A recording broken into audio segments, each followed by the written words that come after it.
In town, I was known as the most beautiful and most expensive prostitute. Every day, gold miners lined up, willing to spend a month's pay just to take their chances. But all I saw in their eyes was lust and greed. It made me feel nothing but disgust and emptiness. My body was a product, my soul already numb, until one day, a stranger knocked on my door. His name was Mike, a humble farmer who offered double the price just to spend a night with me. He quietly told me he wanted to marry me. I'd heard those words too many times before, so I didn't take them seriously. But for the next 3 days, Mike kept coming back, paying double each time. He didn't rush to touch me. He just kept talking about his farm, the wheat fields under the sun, and the life he dreamed of. I couldn't help but scoff and said, "I feel nothing for you.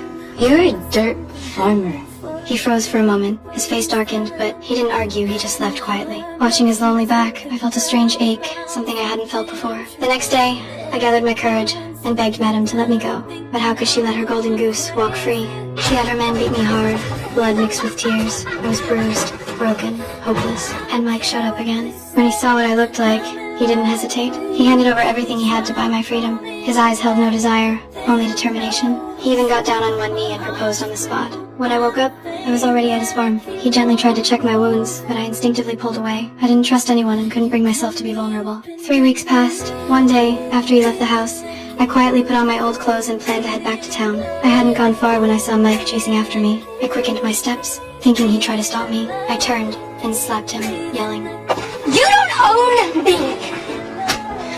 Mike didn't get angry. He simply said, "That way's 19 miles back to the town you came from. This way's 1 mile home. There's food there, and me waiting for you." His voice was calm but firm. I don't know why, but I chose to walk the 1 mile home. When I stepped inside, Mike didn't say a word. He just quietly knelt down and cleaned the wounds on my feet. I looked at his gentle face, and for the first time, I felt something warm inside. That night, I tried to repay him with my body, but he softly turned me down. He said he'd wait until the day I truly wanted to be with him. I had never met a man like this. He didn't rush. He just stayed. So I started learning how to be a real wife. In the days that followed, I gathered eggs from the chicken coop for the first time, tried fishing, even learned how to chop wood. I wasn't good at any of it, but for once, I felt peace. Without realizing it, I started to rely on him. Little by little, I opened up. Then one day, the neighbor's baby was born. Mike looked at the child with such warmth in his eyes. He clearly loved kids. But me, I could never have children again. I told him the truth, how I'd been abused years ago by an old woman.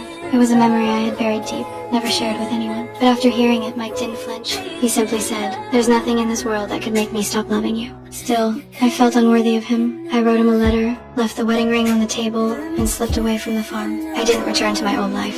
I got a job as a waitress in town. Day after day, I tried to let time wash everything away, especially my feelings for Mike. 4 or 5 years passed. Maybe out of respect, he never came looking for me, but I never stopped thinking about him. Then one day, Mike's brother found me. He told me Mike hadn't been doing well. He'd spent all these years waiting and never moved on. After hearing that, I finally gathered the courage to head back. All those years, I wasn't running from Mike. I was running from the part of me that still longed to be loved. But this time, I'm done running.